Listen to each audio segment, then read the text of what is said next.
I'm Lila Monroe, 32 years old, and I'm about to take you through a moment that shattered my world.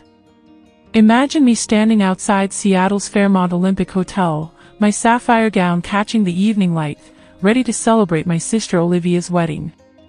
I'd poured my heart into designing every detail, invitations, menus, even hand-drawn floral patterns, thinking this was my chance to finally belong. But when I gave my name to the staff, their eyes darted away. "You're not on the list," they said. My chest tightened. Then my mother, Susan, appeared, her voice slicing through the murmurs of 200 guests. "Lila, this is private. Uninvited guests don't belong." The stairs burned, each one a reminder I was an outsider in my own family. My heart broke, but I walked away, refusing to let their cruelty define me. This story isn't just about that night. It's about betrayal, toxic ties, and the fierce strength I found to rise above. Have you ever been rejected by those you love most? Drop your city in the comments, hit like, and subscribe. I'm sharing how I turned pain into power, and you'll want to hear every word. That night at the Fairmont Olympic Hotel, when my mother's words cut me down in front of 200 strangers, was more than a public humiliation. It was the moment I realized I'd been chasing a love that would never come. I'm a 32-year-old graphic designer from Seattle, and for years, I poured my heart into art, hoping it would earn me a place in a family that always pushed me aside. This video is my unfiltered truth, a story of betrayal, toxic ties, and the fire I found to rebuild a life where I define my own worth. It's not just about the wedding that broke me, it's about the decades of invisibility that led there and the strength I uncovered to walk away. If you've ever felt like you're pouring everything into people who give you nothing back, this is for you. Maybe it's a parent who belittles your wins, a sibling who overshadows you, or a friend who makes you feel less than. Where are you watching from? Drop your city in the comments, smash that like button, and subscribe if you're ready to dive into how to break free from those chains. This journey is raw, messy, and real, but it's also proof that you can rise above. I'm sharing the steps I took to stop begging for approval and start living for myself. Let's create a space where we lift each other up.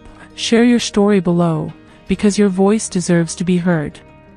Now, let's rewind to my childhood in Seattle, where the roots of this pain took hold, long before that night at the Fairmont.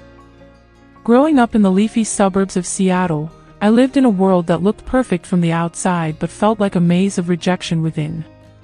Our two-story house sat on a quiet street, surrounded by manicured lawns and families who seemed to have it all together. My dad, James Carter, was a software engineer, always tinkering with gadgets in the garage, his laugh filling the house like a warm blanket. My mom, Susan Bennett, was a part-time realtor with a smile that charmed clients but rarely reached me. Then there was my sister, Olivia, 3 years older, with her cascading curls and effortless charisma. To Mom, Olivia was the sun, and I was just a shadow trailing behind. From my earliest memories, I felt like I was on the outside looking in. At 5, I'd sit at the kitchen table, clutching crayons, drawing fantastical worlds where I was the hero. Dad would lean over, his eyes sparkling, and say, "Lila, you've got a gift. These colors tell stories." Those moments were my lifeline, tiny islands of belonging in a sea of neglect. But Mom, she'd breeze past, fussing over Olivia's dance recital costume or her latest school award. "Olivia's got a big performance tonight," she'd say, barely glancing at my sketches. "You'll be fine on your own, Lila, you always are." That phrase, "you always are," wasn't praise. It was a dismissal, a way to justify leaving me to fend for myself. Olivia was Mom's pride and joy, the daughter who could do no wrong. At 8, I watched Mom spend hours braiding Olivia's hair for a school play, their laughter echoing through the house. I tugged at Mom's sleeve, holding up a drawing of a dragon I'd spent all day on. "Not now, Lila," she snapped, "this is important." My chest tightened, but I swallowed the hurt and retreated to my room. Olivia, meanwhile, soaked up the attention like it was her birthright. She'd flash a smug smile my way, as if she knew she'd won a game I hadn't even realized we were playing. The favoritism wasn't just about attention, it was woven into every part of our lives. When I was 10, I begged to join the same dance class as Olivia, hoping it would make Mom see me. I practiced for weeks, my clumsy feet tripping over steps, but I was determined. At the recital, Olivia twirled center stage, Mom clapping wildly. I stood in the back row, barely visible, my heart sinking as Mom's eyes never left my sister. Afterward, she gushed, "Olivia, you were a star." When I asked how I did, she patted my head absently. "You tried, Lila. Maybe art's more your thing." The words stung, not because I loved dance, but because they confirmed what I'd always feared: I'd never be enough for her. Dad was my refuge. On weekends, he'd take me to Pike Place Market, just the two of us, sketching street performers and fishmongers while he told stories about his college days. "You see the world differently, Lila," he'd say, ruffling my hair. "That's your superpower."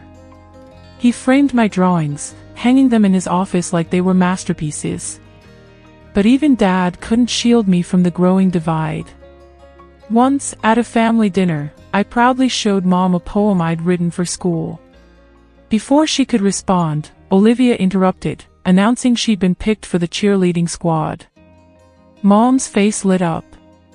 "That's my girl," she said, turning away. My poem sat untouched on the table, and I felt my voice shrink smaller than ever. The tension escalated as I got older. By 12, I'd started to notice how Mom's praise for Olivia came with a price. Olivia struggled with math, and Mom would spend hours tutoring her, framing it as proof of her devotion. I, on the other hand, excelled in school, especially art, but my report cards were met with a curt, "Good job, Lila, keep it up." It wasn't pride, it was an expectation that I'd manage without her. Once, I overheard Mom on the phone with a friend, saying, "Olivia's my sensitive one, she needs me. Lila's just, fine." Fine. That word became a cage, trapping me in a role I never chose. The dramatic peaked one Christmas when I was 13. I'd spent weeks painting a family portrait as a gift, pouring my heart into every brushstroke: Dad's kind eyes, Olivia's bright smile, even Mom's sharp cheekbones. I wrapped it carefully, my hands trembling with hope that this would finally make them see me. At the gift exchange, Olivia opened a designer purse from Mom, squealing with delight. When it was my turn, I handed Mom the painting, my heart pounding. She unwrapped it, glanced at it for a second, and said, "Oh, that's nice, Lila. We'll find somewhere to put it." Olivia snickered. "It's kind of amateur, isn't it?" Mom didn't correct her. The portrait ended up in the attic, gathering dust, while Olivia's purse became the centerpiece of every family outing. That night, I cried into my pillow, the weight of their indifference crushing me. Looking back, those childhood years weren't just moments of neglect, they were a slow, deliberate carving away of my place in the family. Mom's favoritism wasn't accidental, it was a choice, one that Olivia leaned into without question. I learned to survive by making myself small, by burying my hurt in sketchbooks and dreams of a day when I'd finally matter. But the truth was, no amount of talent or effort could change a dynamic rooted in something I couldn't control. Those early wounds set the stage for everything that followed, from the loss of my dad to the ultimate betrayal at Olivia's wedding. They taught me that love, in my family, came with conditions I'd never meet. But they also planted a seed of resilience, one that would take years to bloom. Before we go further, let's pause. Have you ever felt like you were fighting for a place in your own family? Drop a comment and let me know. Now, let's dive into the moment that changed everything, the day my dad was taken from me, and the fragile balance of our family shattered for good. When I was 16, the world I'd been clinging to, fragile as it was, shattered in a single evening. My dad, James Carter, was the one person who made me feel like I mattered. His warm laugh, his stories, the way he'd slip an extra pancake onto my plate with a wink, they were my anchor in a house where I felt like a ghost. But that anchor was ripped away without warning, leaving me adrift in a family that had already pushed me to the edges. It was a chilly October night in our Seattle suburb. I was sprawled on the living room floor, sketching a scene from a book I'd been reading, when Dad came home from work. He looked tired, his shoulders slumped in a way I hadn't noticed before. "Rough day at the office," he said, ruffling my hair as he passed. "I'm gonna lie down for a bit, kiddo." I smiled, thinking nothing of it. Dad was invincible to me, my hero who could fix anything, from a broken bike to a bruised heart. I went back to my sketch, oblivious to the storm about to hit. An hour later, Mom's scream tore through the house. I bolted upstairs, my heart pounding, to find her kneeling beside Dad on their bed, shaking him. "James, wake up. James." His face was pale, his eyes closed, and a stillness hung over him that made my stomach lurch. Olivia stood frozen in the doorway, her hands over her mouth. I wanted to scream, to run, but my feet were glued to the floor. The paramedics arrived too late. "A massive heart attack," they said. "Sudden. No chance to say goodbye." Just like that, the man who saw me, who called my art magic, was gone. The days that followed were a blur of grief and isolation. At Dad's funeral, the church overflowed with colleagues, friends, and neighbors, all sharing stories of his kindness. Mom clung to Olivia, their sobs blending into a chorus I wasn't part of. I stood a few feet away, clutching Dad's favorite tie, a striped one he'd worn to my first art show, feeling like an intruder at my own father's goodbye. People offered condolences, but their words felt hollow, like they were meant for someone else. I wanted to scream, he was my dad too, but the weight of Mom's indifference kept me silent. After the funeral, our house became a tomb. Mom threw herself into Olivia's life with a fervor that felt like a betrayal. She'd sit with Olivia for hours, planning her college applications or shopping for prom dresses, as if Dad's absence was a problem only Olivia felt. I was left to navigate my grief alone, expected to handle things like always. Once, I found Mom sorting through Dad's things, packing away his books and tools. I begged to keep his sketchpad, where he doodled alongside me during our market trips. "Don't be sentimental, Lila," she snapped, tossing it into a box. "We need to move on." But she wasn't moving on, she was erasing him, and me with him. Olivia's role as the golden child grew even more pronounced. She'd come home from school, complaining about a bad grade, and Mom would drop everything to comfort her. Meanwhile, I'd sit at the kitchen table, staring at a blank canvas, my hands trembling with a grief I couldn't name. I started skipping meals, not because I wasn't hungry, but because sitting across from Mom and Olivia felt like swallowing glass. Their laughter, their plans, their world, it all excluded me. Once, I tried to join in, mentioning a drawing I'd finished for a school contest. Olivia rolled her eyes. "Nobody cares about your little pictures, Lila." Mom didn't correct her, just changed the subject to Olivia's upcoming cheerleading tryouts. The message was clear, my pain, my passions, my existence, they didn't matter. The dramatic of that loss wasn't just Dad's death. It was the way it exposed the fault lines in our family. I remember one night, a month after the funeral, when I couldn't sleep. I snuck into the garage, where Dad's old toolbox still sat, untouched. I found a photo tucked inside, one he'd taken of me at Pike Place, grinning with paint on my cheek. On the back, in his scrawled handwriting, were the words, "Lila, my artist, keep shining." I clutched that photo, sobbing, as the reality hit. I'd lost the only person who'd ever truly seen me. Mom and Olivia weren't just indifferent, they were building a world where I didn't belong. That loss became a turning point. I threw myself into school, into art, into anything that could keep Dad's belief in me alive. But every step forward was haunted by the growing chasm at home. Mom's neglect wasn't passive anymore. It was a deliberate choice to prioritize Olivia's needs, her future, her happiness. I started to wonder if I was invisible because I wasn't enough, or if I wasn't enough because I was invisible. Either way, the question gnawed at me, driving a wedge deeper between me and the family I still desperately wanted to love me. As we move forward, you'll see how this grief shaped my fight to prove my worth, setting the stage for the ultimate betrayal years later. Have you lost someone who made you feel seen? Share in the comments, I'd love to hear your story. After my dad's death, I carried his belief in me like a flickering torch, determined to keep it burning despite the growing darkness at home. I was 16, grieving, and more alone than ever, but I refused to let my mother Susan's neglect or my sister Olivia's smug dismissals define me. I threw myself into my art and studies, driven by a desperate need to prove I was worth something, maybe to them, but mostly to myself. What followed were years of hard-won triumphs, each one a step toward a life I could call my own.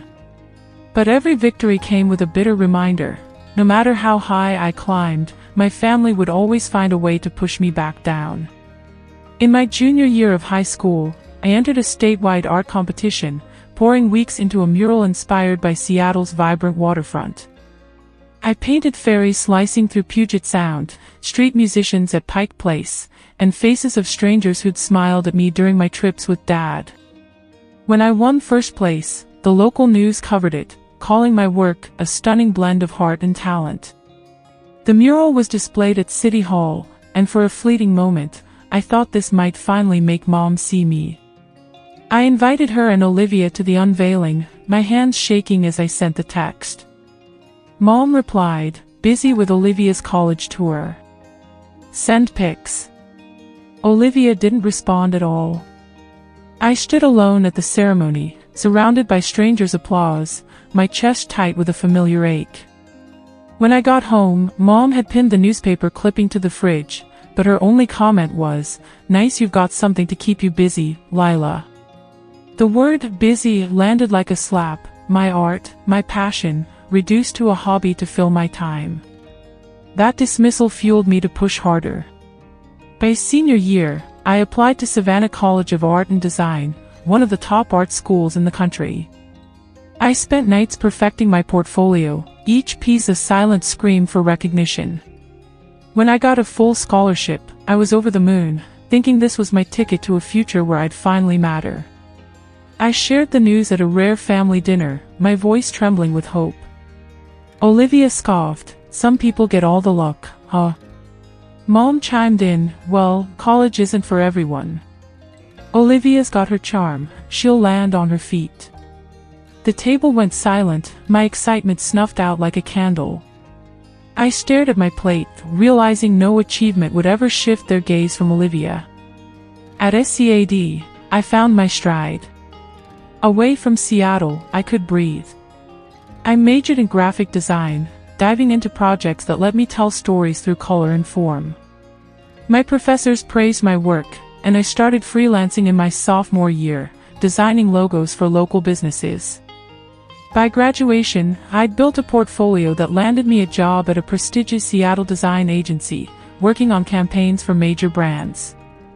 At 23, I was thriving, living in a small but cozy apartment in Capitol Hill, surrounded by art and independence. But every time I reached out to Mom or Olivia, hoping to share my world, I was met with the same cold indifference. One Christmas, I drove home with a gift I'd designed, a custom coffee table book of Dad's favorite places in Seattle, filled with my illustrations. I'd spent months on it, thinking it might spark a connection. At the gift exchange, Olivia unveiled a diamond necklace from Mom, her squeals filling the room. When I handed Mom the book, she flipped through it quickly, saying, "This is sweet, Lila, but you know we don't have much space for knickknacks." Olivia smirked, "It's a bit niche, isn't it?" The book ended up on a shelf, untouched, while Olivia's necklace became the talk of the night. I left early, my throat burning, vowing to stop expecting their approval. The dramatic peaked when I got a major promotion at 27, becoming the youngest creative lead at my agency. It came with a corner office and a chance to pitch to clients like Nike. I called Mom, my voice bubbling with pride, hoping this milestone might finally register. "That's nice, Lila," she said, her tone flat. "But Olivia just closed on a condo in Bellevue, gorgeous view. You should see it." The line went quiet. I mumbled a congratulations and hung up, my hands shaking. Later, Olivia texted me a photo of her new place, captioned, "Big things happening." No mention of my news. It was as if my life was a footnote in theirs, unworthy of even a passing glance. These moments weren't just slights, they were a deliberate pattern.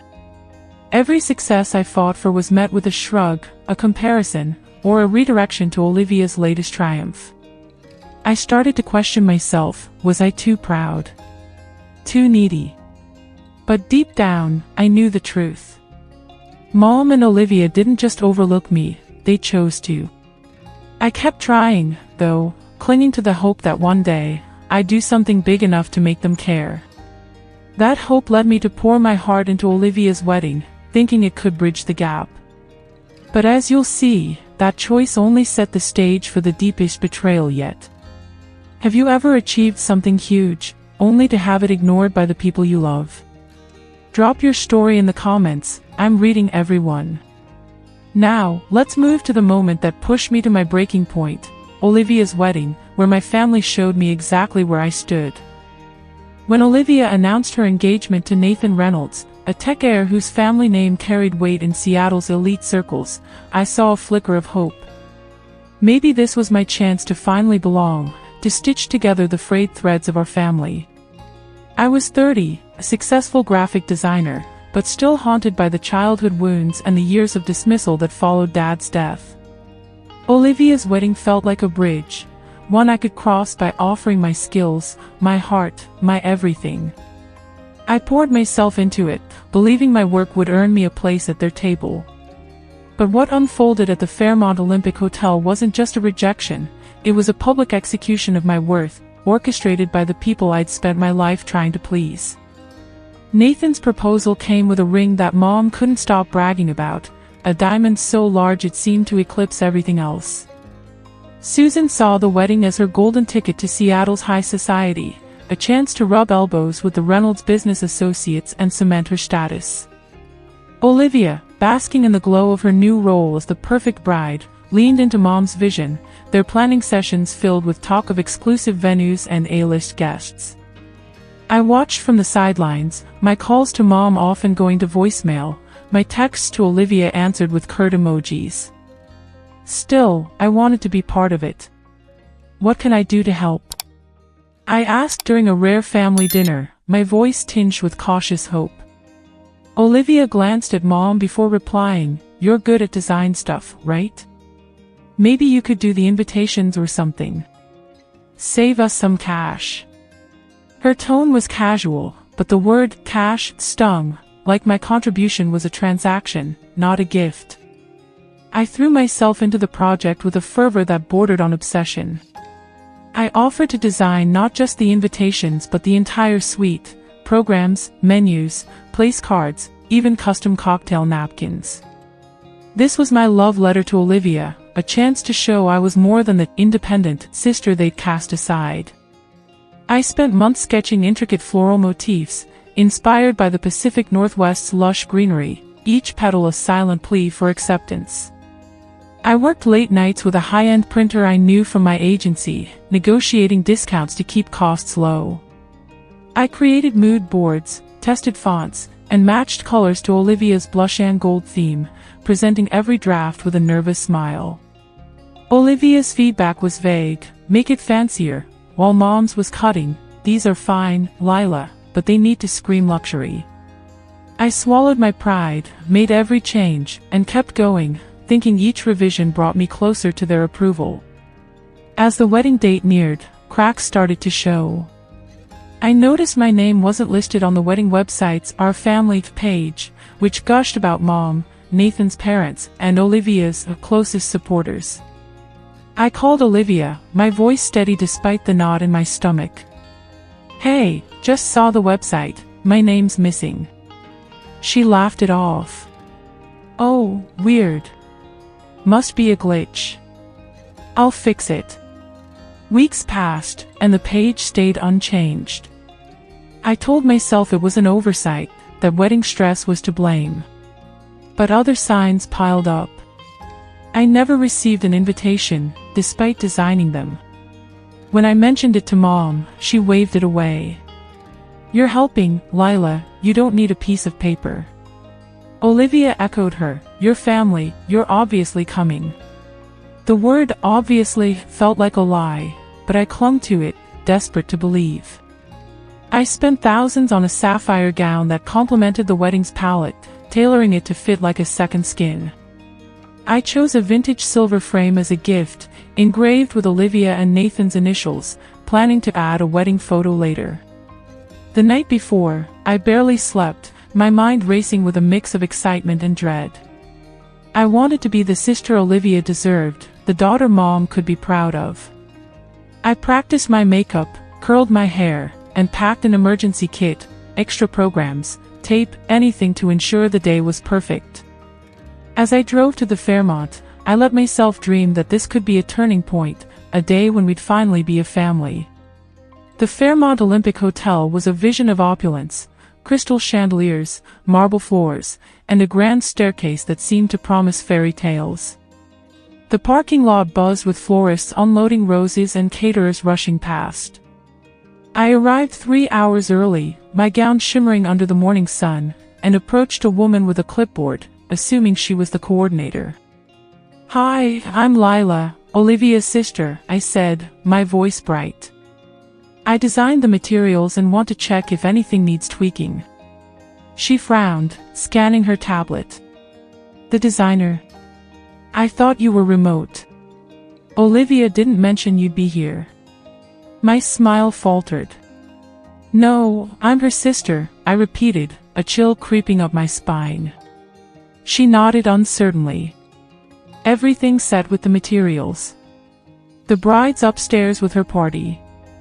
I climbed the staircase to the bridal suite, my heels clicking against the marble, and knocked. One of Olivia's college friends opened the door, her expression shifting to confusion. Lila. Hi. Before I could speak, Mom appeared, her face tight. What are you doing here so early? She asked, stepping into the hall and closing the door behind her. I came to help, I said, forcing cheer. Make sure the designs are perfect. Mom's eyes narrowed. It's under control, Lila.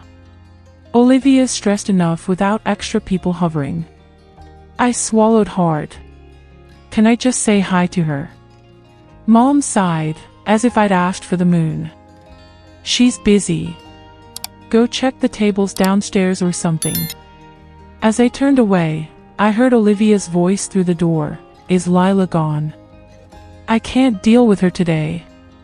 The words hit like a slap, but I told myself it was just wedding nerves. Downstairs, the ballroom was breathtaking, round tables draped in gold, my floral designs gracing every menu and napkin. For a moment, I felt a swell of pride. But as I adjusted a place card, I overheard 2 staff members whispering. The mother of the bride was strict about the guest list, one said.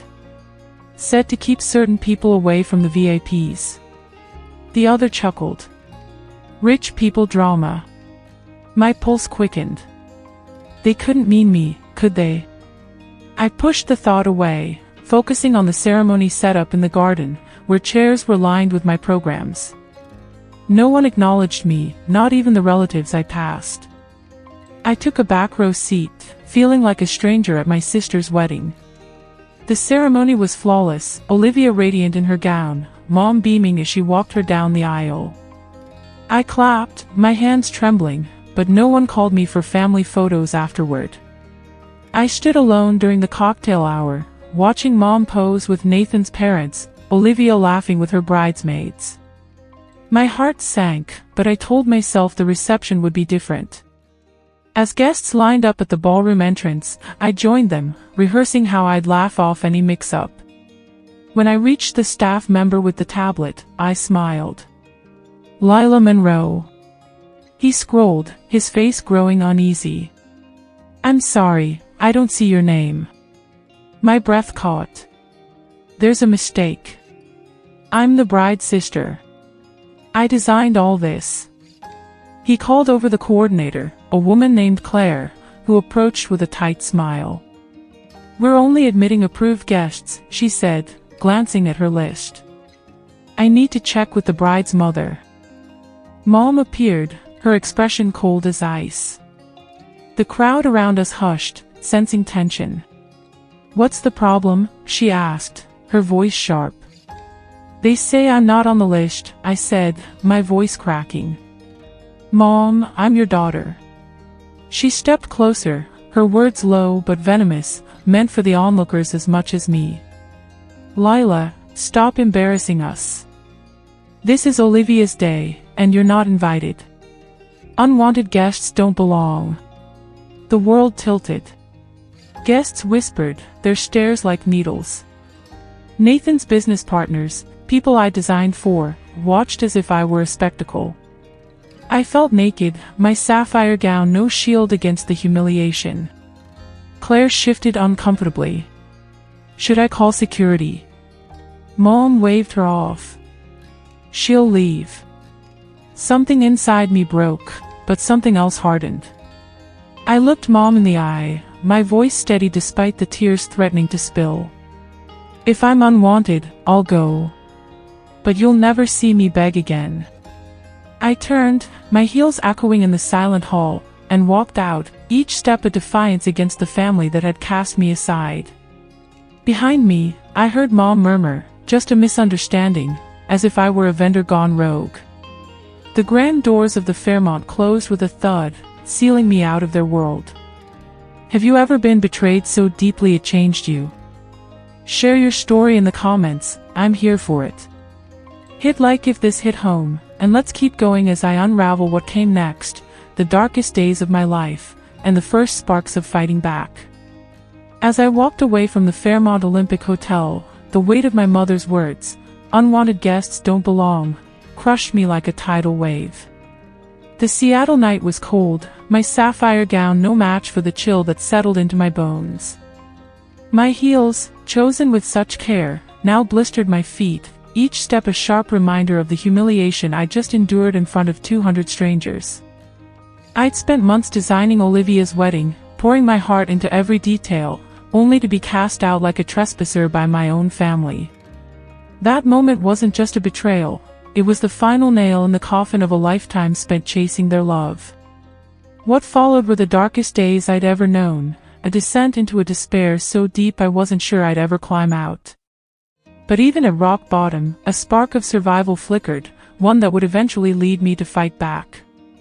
I made it to the parking lot, my vision blurred by tears I refused to let fall. I couldn't drive, not yet. Instead, I stumbled to a stone bench near a decorative fountain, the water's gentle trickle mocking my unraveling. I sat there, clutching the vintage silver frame I'd brought as a wedding gift, its engraved initials, Olivia and Nathan's, now a cruel irony. My phone buzzed relentlessly, but I ignored it, terrified of what I'd find. I felt hollow, like my entire identity had been stripped away. Who was I if not the daughter and sister who kept trying, no matter how many times they pushed me away? The question echoed, unanswered, as I stared into the night. Finally, I pulled out my phone and called Lauren Mitchell, my best friend since our days at Savannah College of Art and Design. Her voice answered on the first ring, bright and unsuspecting. Lila. How's the wedding? The words stuck in my throat, and all I could manage was a choked, they didn't let me in. Silence stretched, then her tone shifted to steel. What do you mean? You're Olivia's sister. I broke, sobbing as I recounted the scene, Mom's venomous words, the guests' stares, the coordinator's threat of security. I'm outside, Lauren. I can't do this. Without hesitation, she said, "Stay there. I'm coming."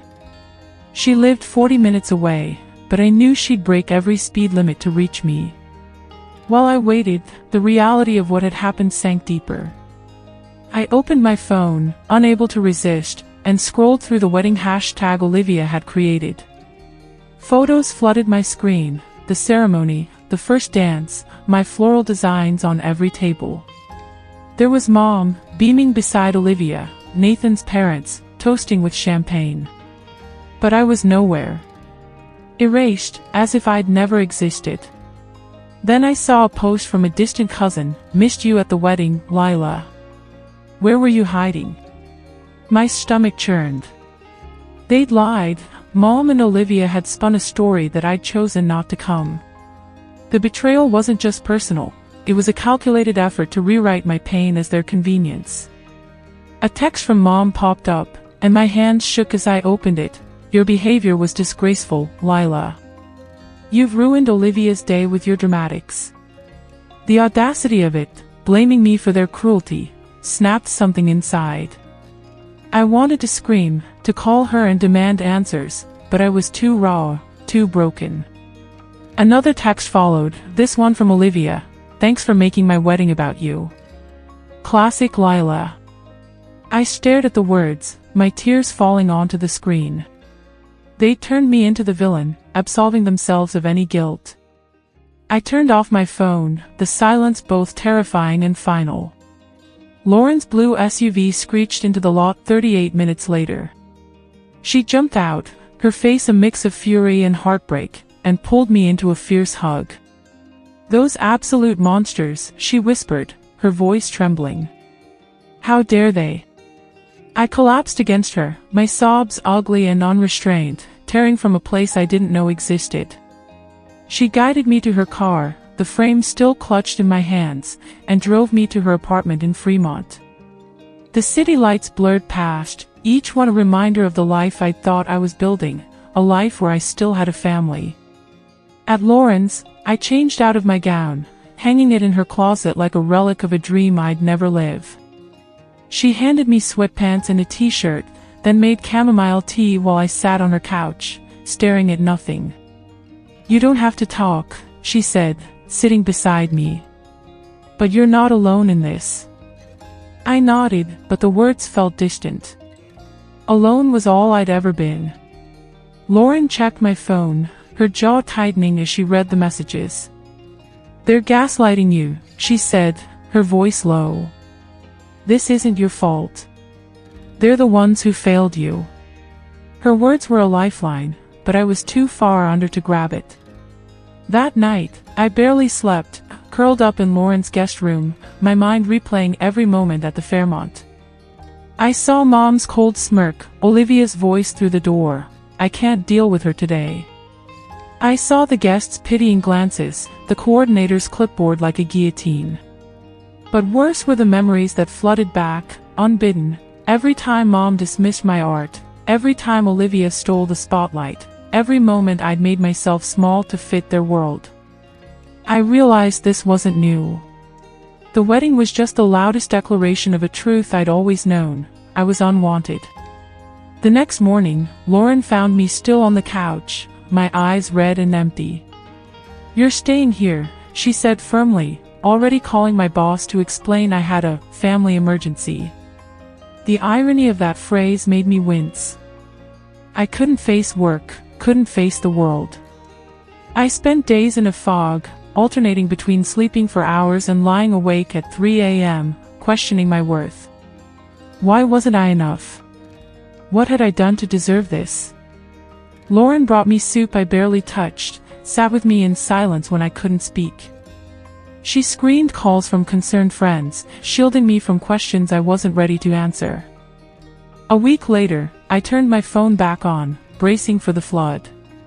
There were voicemails from Mom, each one more manipulative than the last. "Lila, this tantrum needs to stop. You're embarrassing the family." Another from a cousin, "Heard you had a fight at the wedding, hope you're okay." The lies had spread, painting me as the problem. I deleted everything, my hands trembling with rage. social media was worse. Olivia's post showed her honeymoon in Hawaii, mom commenting, "My perfect girl." A photo of them at the reception, captioned, "Our little family," cut deeper than any words. I wasn't just excluded, I was erased. Rock bottom wasn't a single moment, it was a place I lived in, where every breath felt like a battle. But in that darkness, Lauren's fierce support was a faint light. She refused to let me drown, pushing me to face the pain rather than hide from it. This was the start of a fight I didn't know I had in me, a fight to reclaim my story, my worth, my life. Have you ever hit a low so deep you didn't know how to get up?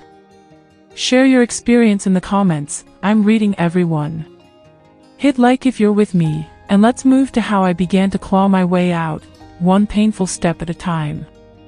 Rock bottom was a cold, lonely place, where the sting of my family's betrayal at Olivia's wedding echoed in every quiet moment. I was 30, shattered, and questioning if I'd ever be whole again. But even in that darkness, a faint spark of defiance flickered, fueled by Lauren's unwavering support and my own refusal to let Mom and Olivia's cruelty define me.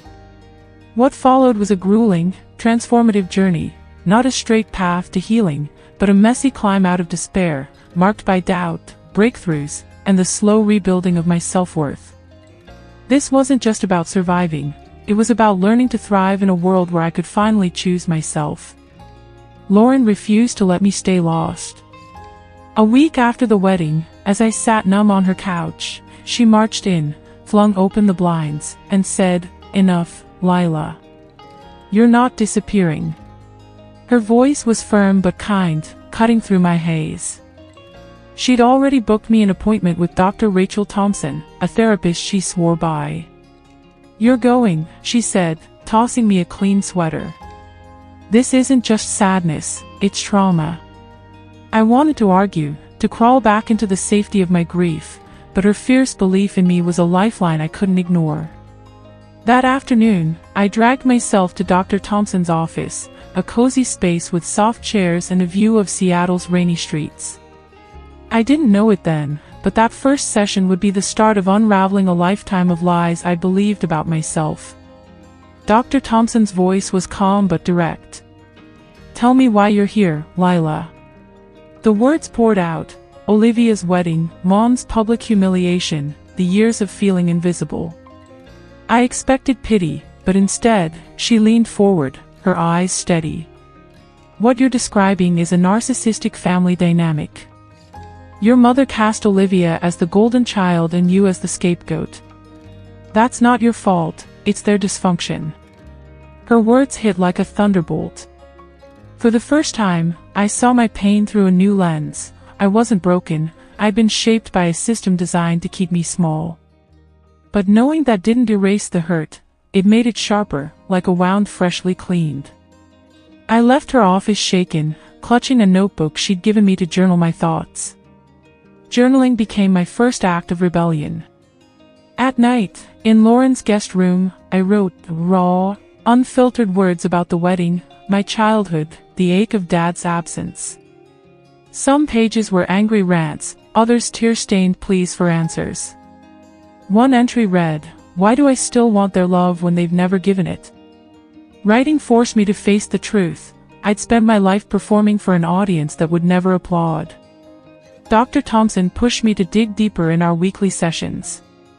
"You've internalized their rejection as proof you're unworthy," she said.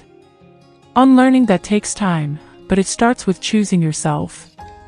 Choosing myself felt foreign, terrifying, but I was ready to try.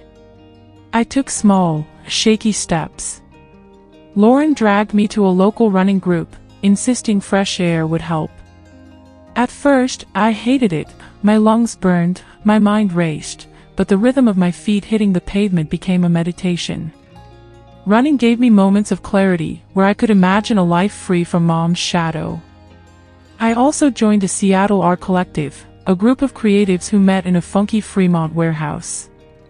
Their passion for art reminded me of Dad, and for the first time in years, I painted for myself, not for approval. One piece, a chaotic swirl of blues and reds, inspired by the wedding night, drew gasps from the group. "This is raw," a painter named Mia said. "You've got something to say." Their encouragement was a balm, proof I could be seen without begging. A bigger leap came when I decided to move out of my Capitol Hill apartment, a place tainted by memories of rushing to family dinners that left me empty. I found a sunny one-bedroom in Fremont, with a view of the canal. Painting the walls lavender felt like claiming my space, my life. I hung my own artwork, pieces that told my story, not theirs. Unpacking boxes, I found Dad's photo from Pike Place, his note on the back, "Keep shining." I framed it, hanging it above my desk as a reminder of the love I'd once had, and could find again, starting with myself. Then came Ryan Parker, a photographer I met at a coffee shop in Fremont. I dropped my sketchbook, and he picked it up, glancing at my latest design. "These are incredible," he said, his smile genuine. We talked for hours, about art, clients, the chaos of creativity. When he asked me out, I hesitated. Could I trust anyone after my family's betrayal? But Ryan was different, kind, direct, never making me feel small. On our first date, he said, "Your passion lights up a room, Lila." His words, so simple, cracked open a part of me I'd locked away. Dating him wasn't just romance, it was a lesson in being valued for who I was, not what I could do. The journey wasn't smooth. Some days, I'd spiral, haunted by Mom's voice calling me unwanted. One session, I confessed to Dr. Thompson, "I still feel like I'm nothing." She didn't flinch. "That's the old story talking. You're writing a new one now." She gave me exercises, affirmations, boundary-setting scripts, that felt awkward but powerful. I started saying no to things that drained me, like guilt-driven calls from distant relatives asking about the wedding. I blocked Mom and Olivia's numbers temporarily, a decision that felt like cutting off a limb but also like breathing for the first time. The dramatic came one night, 2 months into therapy, when I dreamt of the Fairmont. I was back at the entrance, Mom's words echoing, but this time, I shouted back, "I don't need you." I woke up sweating, heart racing, but exhilarated. It was a sign, I was fighting, not just surviving. That dream pushed me to take a bold step. I enrolled in a local writing workshop to turn my journal entries into a memoir.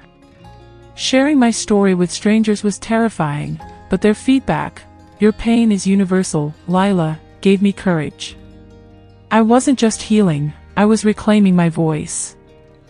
These steps, therapy, running, art, Ryan, writing, weren't a cure, but they were a foundation. I was learning to love myself, not as a reaction to rejection, but as a right. I wasn't fixed, but I was growing, and that was enough. Have you found a way to heal from a deep hurt? Drop it in the comments, I'd love to know what's helped you. Subscribe for more stories of fighting back, and let's keep going as I face the next challenge, the lies my family spread, and how I stood up to reclaim my truth. The healing journey I'd begun, through therapy, art, and the support of people like Lauren and Ryan, was like rebuilding a house after a storm.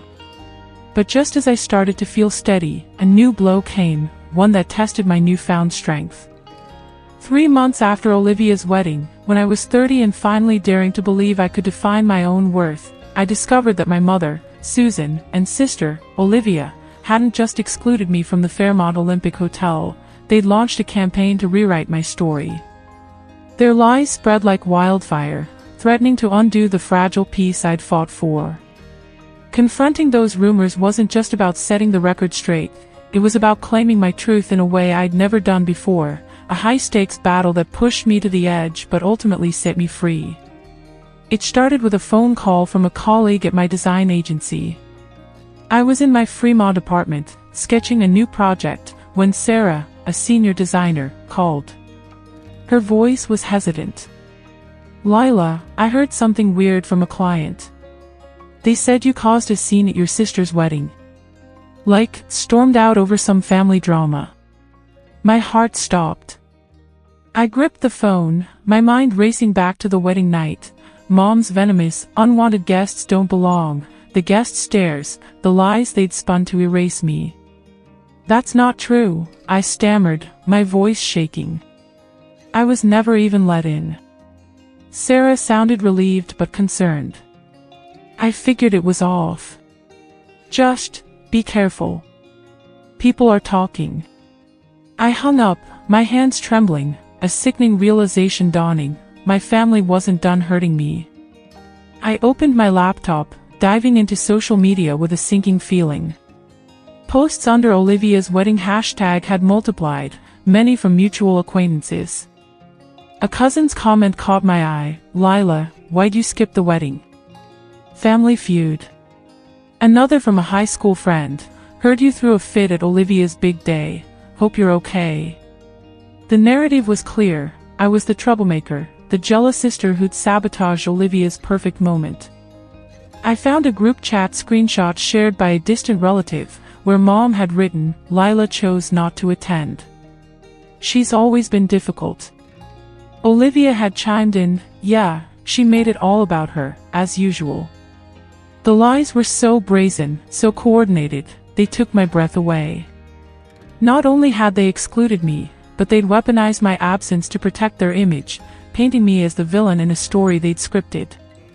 The rumors didn't just hurt, they threatened my life. My agency worked with high-profile clients, and reputation was everything. If this gossip reached the wrong ears, it could cost me projects, even my job. I felt trapped, my anger warring with fear. Should I stay silent, as I'd done for years, and let their lies define me? Or should I fight back, risking more conflict with a family that had already broken me? I brought it to my next session with Dr. Rachel Thompson, my voice cracking as I read Mom's messages aloud. "They're rewriting my life," I said, tears falling. "I can't let them do this." Dr. Thompson nodded, her eyes steady. "This is your chance to take back your narrative, Lila. Not for them, but for you. What does that look like?" Her words lit a fire. I wasn't the scapegoat anymore, I was done hiding. I spent days drafting a statement, each word a battle between fear and defiance. I didn't want revenge, I wanted truth. Finally, I posted on social media, my hands shaking as I hit share. 3 months ago, I was excluded from my sister's wedding, despite designing its invitations, programs, and more. My mother publicly declared me unwanted. I've stayed silent, but I won't let lies erase my story.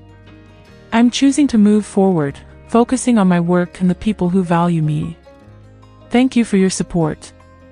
It was simple, direct, and terrifying. I turned off my phone, expecting a backlash that would crush me. Instead, the response was overwhelming. Within hours, my inbox overflowed with messages. Friends from SCAD wrote, "You're so brave, Lila, we had no idea." Colleagues at the agency rallied, one saying, "Your work speaks for itself, this changes nothing." Strangers shared their own stories of family betrayal, their words like a chorus of solidarity. A local artist I admired DM'd, "Your courage is inspiring. Keep creating."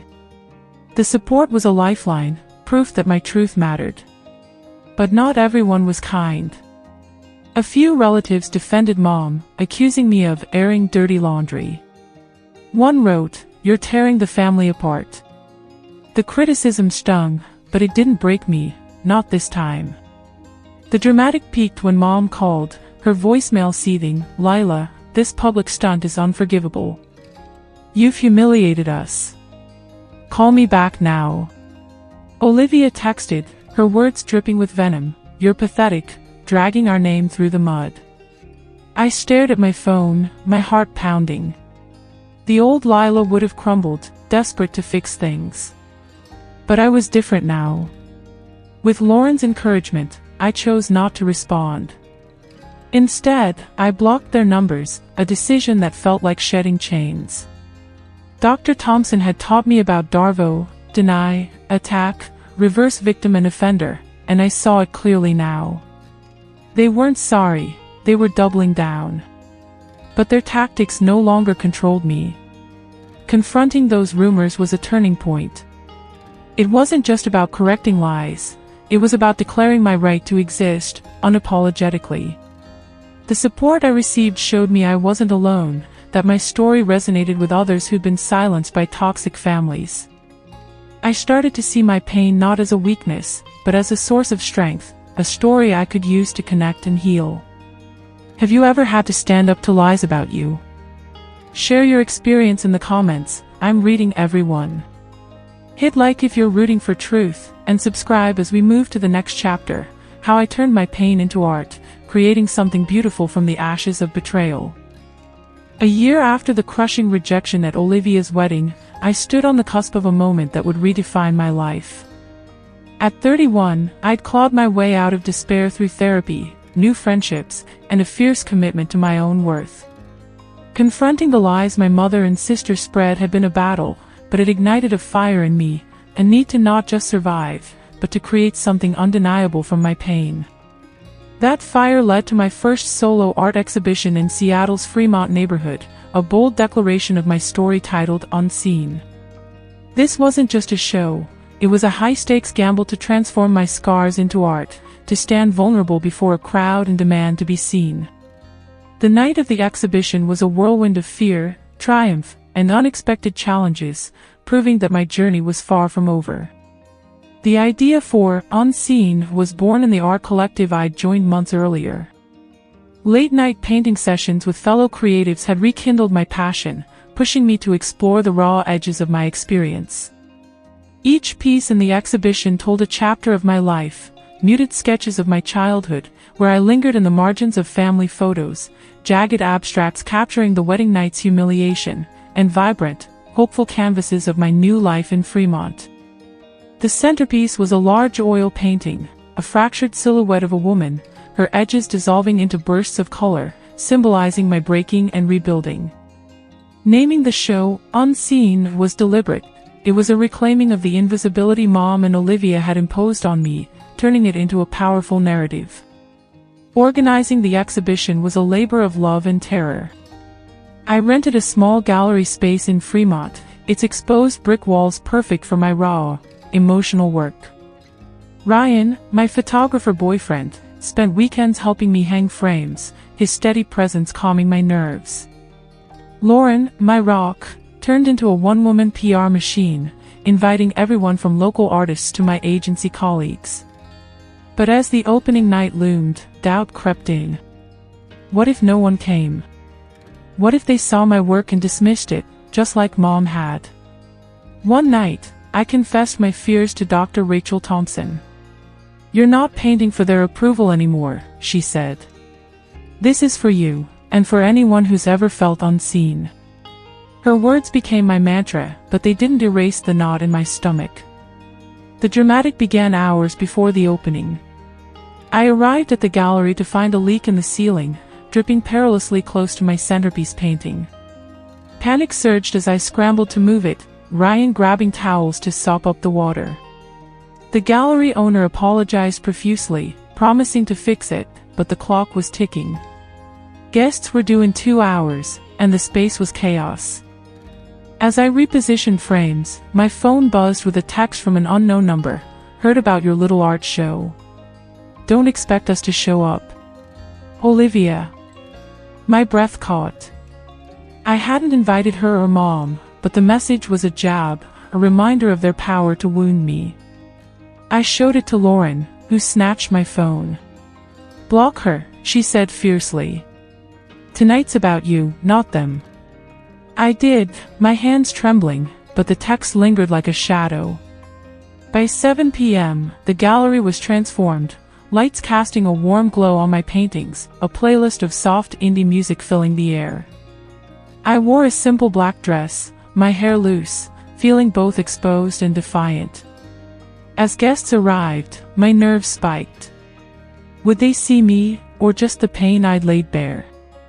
To my shock, the room filled quickly, friends, artists, even a local critic from the Seattle Times. They studied my work, their whispers a mix of awe and curiosity. A stranger, an older woman, approached me, her eyes misty. "Your paintings, they feel like my childhood. Thank you for this." Her words cracked something open in me, a validation I'd never gotten from my family. The night's climax came when the critic, a sharp-eyed woman named Clara, pulled me aside. "Your work is raw, Lila," she said. "It's not polished, but that's its strength. I'm featuring it in next week's arts column." My jaw dropped. A review in the Times. It was beyond anything I'd dreamed. But before I could process it, I noticed a commotion at the entrance. A cousin I hadn't seen since the wedding had shown up, her face apologetic. "I read your post about what happened," she said. "I'm so sorry, I believed their lies. Your art, it's incredible." Her presence, unprompted, felt like a bridge to a family I might one day reclaim, on my terms. As the night wound down, I stood by my centerpiece, watching strangers buy my smaller pieces, their notes in the guest book echoing the woman's earlier words. I felt this. Ryan wrapped an arm around me, whispering, "You did it, Lila." Lauren raised a glass, toasting to being seen. For the first time, I didn't need Mom or Olivia's approval. I'd built a community that saw me, valued me, not for what I did, but for who I was. The exhibition wasn't just a success, it was my emancipation, proof that pain could become power. Have you ever turned a personal struggle into something beautiful? Share your story in the comments, I'm reading every one. Hit like if you're inspired, and subscribe as we wrap up with the lessons this journey taught me, and how you can apply them to your own life. Standing in that Fremont gallery, surrounded by people who saw my art and my truth, I realized something profound. The wedding rejection that once felt like the end of my world was actually the beginning of my liberation. At 31, I'd walked through fire, my mother Susan's cruel dismissal, my sister Olivia's calculated lies, a lifetime of feeling unseen, and emerged not just whole, but stronger. This journey wasn't a fairy tale with a tidy ending. It was a raw, messy fight to claim my worth against a family that tried to erase me.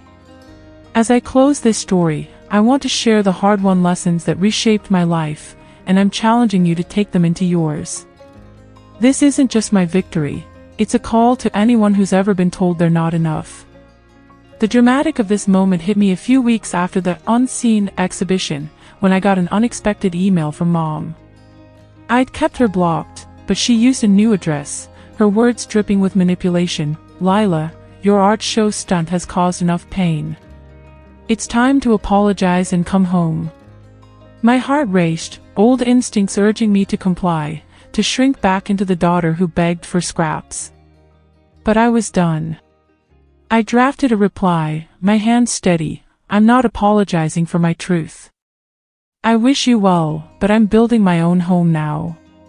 Sending it felt like slamming a door on decades of guilt, a dramatic, final stand that set me free. Olivia sent a follow-up text, hinting at regret. Maybe we went too far. I didn't respond. Their words no longer held power over me. From this fire, I forged 3 lessons that I carry every day. First, boundaries are your armor. Saying no to toxic people, even family, isn't selfish, it's survival.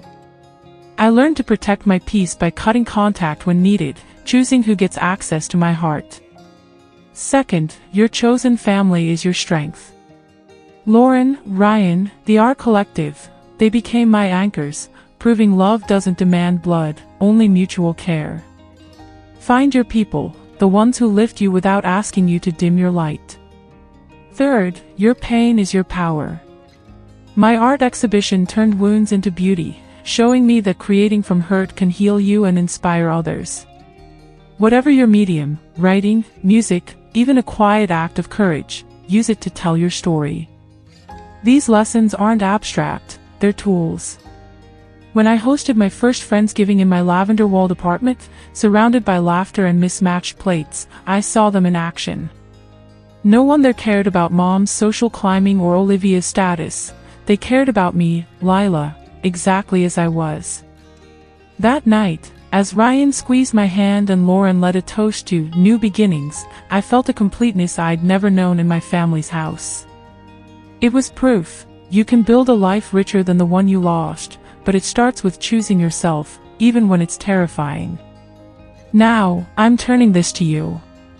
This story, my childhood shadows, Dad's loss, the wedding betrayal, the lies I fought, the art I created, isn't just mine.